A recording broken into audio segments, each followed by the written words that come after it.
Hi, and welcome to a ManaTraders Modern Series deck tech.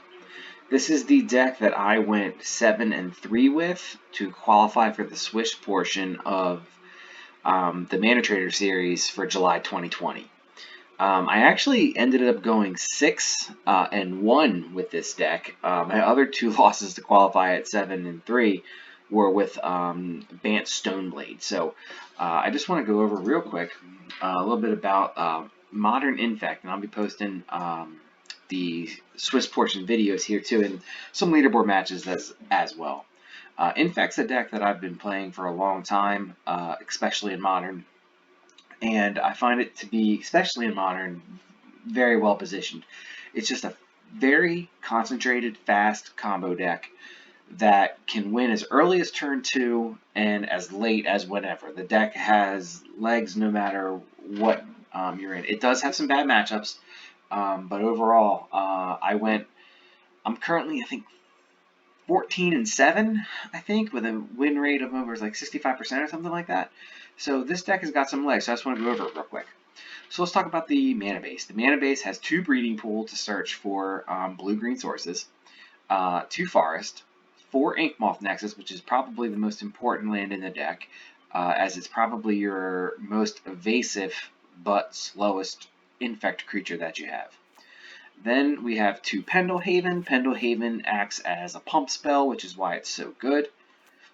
Waterlogged Grove. This card, when it came out, just gave the deck that extra card draw that it really needed. Because sometimes when you flood an Infect, you do not need a lot of land. So drawing this late game is not a dead draw.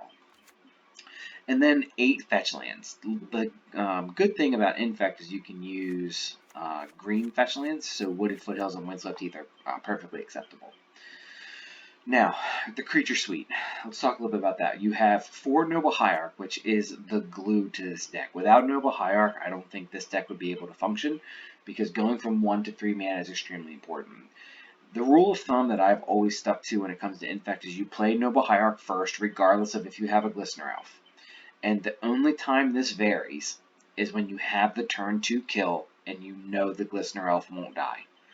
That's when you go for it. That's when you know your matchup, you know you have the turn 2 kill, you know they can't stop it, then you wouldn't play Hierarch first. But you always typically play Hierarch first.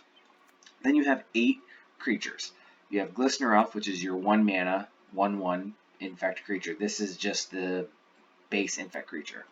Then you have Bladed Agent. Bladed Agent is quite possibly your best infect creature, as it doesn't have any mana investment after your initial cost of the Inkmoth Nexus, but is very susceptible to dying when you play it on turn 2.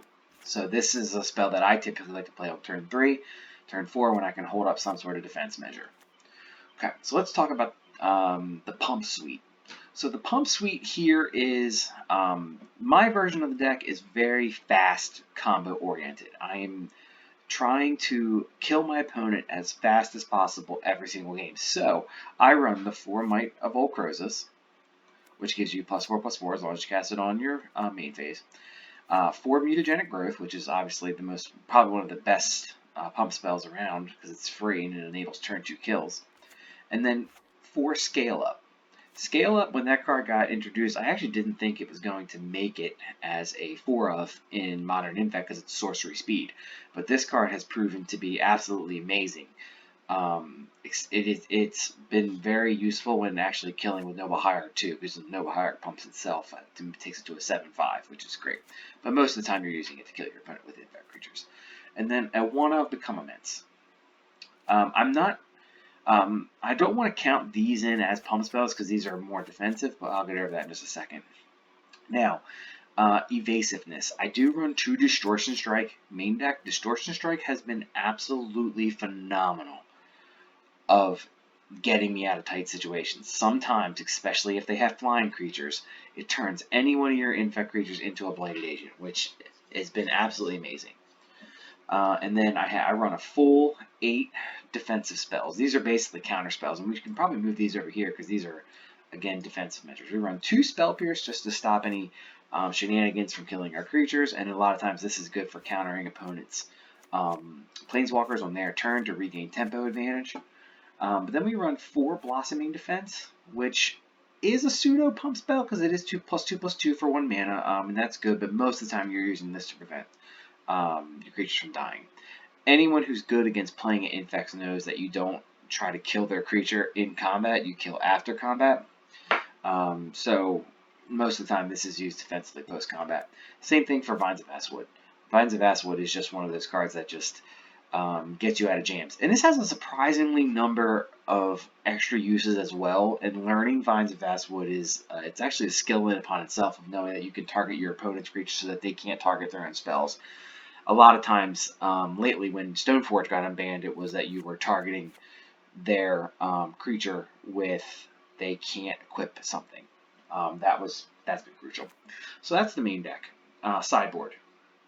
In the sideboard, we have 2 Force of Vigor, and Force of Vigor has been absolutely amazing because if you haven't noticed, this deck is filled to the brim with 1-drops. So Chalice of the Void is quite possibly one of the worst cards against us. I think if Chalice of the Void comes down, your win percentage goes down drastically. So Force of Vigor is there to combat it, and I could even see that going up to 3 and or 4 copies. Weather the Storm. Weather the Storm is... it's a Storm card where you gain 3 life for each spell in the stack. This card's been good against all the mono-red Blitz decks that have been coming around. Seems like we've had a lot of those lately, especially like the Lava Dart style. This is just a good card against burn because it, most of the time you'll gain at least 6 to 9 life, and that's quite a bit of life versus them. That's at least like you're drawing 3 or 4 cards, or you're going up 3 or 4 cards in card advantage. Veil of Summer. Veil of Summer is absolutely amazing against the black discard decks. It kind of gives us that. It gives us an edge because if they Thoughtseize, we Veil, we go up a card and they go down a card. It helps fix these blue-black matchups that have typically been so bad, like Grixis and Sultai. So big fan of Veil of Summer. Dryad Arbor is just an additional threat, and even though Liliana of the Veil doesn't see as much play anymore, it is protection against Liliana of the Veil.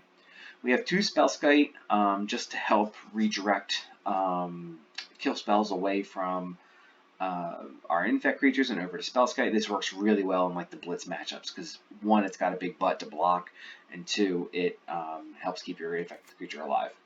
Kitchen Finks, this is a concession to Burn and Jund as just an additional threat that just keeps recurring. Then Mystical Dispute. Mystical Dispute, I'm actually not overly in love with. I put it in here for the ManaTraders series because I figured there's going to be lots of like Archmage Charms type decks. But I haven't played very many of those, to be honest.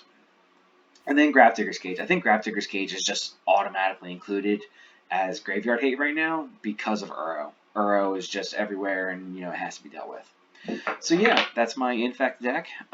Please, if you like, please like the video and subscribe, and I'll be posting some modern Infect videos. So hope to see you soon. All right, bye.